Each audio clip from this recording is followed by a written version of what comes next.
मेडिशाइन hospital. Chhattisgarh में पहली बार computer navigation machine द्वारा घुटने एवं कूल्हे की जोड़ प्रत्यारोपण एवं brain spine surgery, plastic surgery, general एवं laparoscopy surgery, advance trauma care, शिशु रोग, स्त्री रोग, मूत्र रोग, दंत रोग, नाक कान एवं गले के रोगों का संपूर्ण उपचार, critical care, physiotherapy, cardiology, nephrology एवं dialysis unit, burn unit, stroke unit, pain clinic, CT scan, X-ray एवं मॉडर्न पैथोलॉजी, कटे फटे होठ एवं तालू की निशुल्क सर्जरी, आपातकालीन दुर्घटना चिकित्सा सेवा के अंतर्गत 24 घंटे निशुल्क एम्बुलेंस की सुविधा। श्री मेडिशाइन हॉस्पिटल, हर एक जीवन अनमोल। नमस्कार, मैं हूं गोपी कृष्ण साहू और आप देख रहे हैं मीडिया 24 न्यूज। राजश्री महंत राम सुंदर दास महाराज को गौ सेवा आयोग का अध्यक्ष बनाए जाने पर उन्होंने मुख्यमंत्री भूपेश बघेल का आभार प्रकट किया है।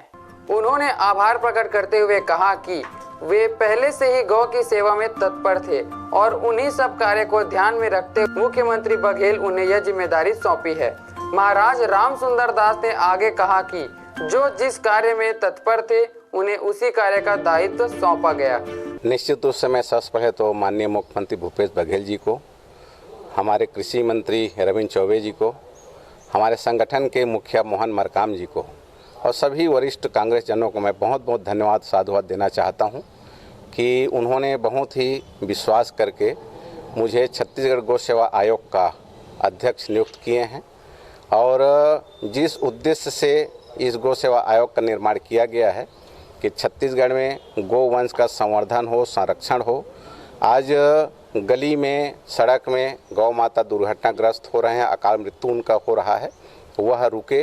और माननीय मुख्यमंत्री का जो बहुत ही अच्छा योजना है नरवा गरुआ घुरुआ बारी, जहां प्रत्येक गांव में गौठान का निर्माण किया जा रहा है और उस गौठान में गाय सुरक्षित रहें, संरक्षित रहें, उनको ठीक से भोजन मिले। और छत्तीसगढ़ जितने भी गौशाला संचालित हैं और जो शासकीय हो, अशासकीय हो या फिर अनुदान प्राप्त गौशालाएं हैं, उन सब में गौ माता का संरक्षक हो, सुविधाजनक रूप से हो रहें, उनको पर्याप्त भोजन की व्यवस्था हो सके। क्योंकि हमारी भारतीय संस्कृति सनातन धर्म है, वह कृषि संस्कृति और इसी संस्कृति पर आधारित है।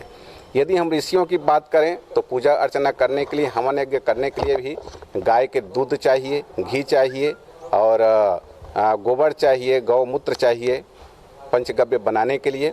और यदि हम कृषि की भी बात करें तो जब तक के गौ माता को उपस्थित नहीं रहेगी तब तक के ना तो बैल हो पाएंगे, नहीं तो सांड हो पाएंगे, कृषि कार्य भी संभव नहीं हो पाएगा। और जैविक खेती के विषय में भी बहुत चर्चा हो रही है, तो गौ माता संरक्षण होगा तभी हम जैविक खेती कर पाएंगे और रासायनिक जो खाद है उससे हम निजात पाएंगे। और रासायनिक खाद से नाना प्रकार का जो बीमारी उत्पन्न होता है उससे भी दूर हो पाएंगे, ऐसा हम विश्वास करते हैं।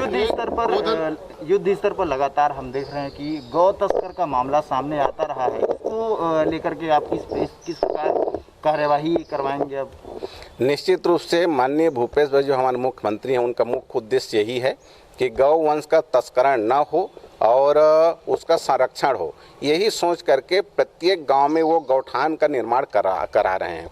जब गौठान सुव्यवस्थित होगा तो निश्चित रूप से गौ तस्करी भी नहीं होगी और गौ वंश का संवर्धन होगा, संरक्षण होगा। गौ माता अच्छे से रहेंगे तो अच्छे से दूध देंगे, जो बच्चे पी करके बलवान बनेंगे, स्वस्थ होंगे। ये हमारी मुख्य उद्देश्य है। गोधन न्याय योजना निश्चित रूप से केवल भारतवर्ष नहीं, पूरे विश्व का यह प्रथम सरकार है, छत्तीसगढ़ की माननीय भूपेश बघेल जी की सरकार, जिन्होंने गोबर खरीदने का बीड़ा उठाया है। गोधन न्याय योजना, हाँ, हमारी जो किसानों की प्रथम जो त्यौहार है वह हरिल त्यौहार माना जाता है और उस दिन हम गौवंश का ऐसी ही पूजा अर्चना करते हैं विशेष रूप से। और उस दिन से गोधन न्याय योजना के तहत गोबर को 2 रुपये किलो में खरीदा जाएगा पूरे छत्तीसगढ़ में। और इसके खरीदने से निश्चित रूप से उससे खाद बनेगा और रासायनिक खाद से दूर होकर के हम लोग जैविक खेती के प्रति उस सजग होंगे, आगे बढ़ेंगे और गौ माता भी संरक्षित होंगे, सुरक्षित होंगी, ऐसे हम लोग विश्वास करते हैं।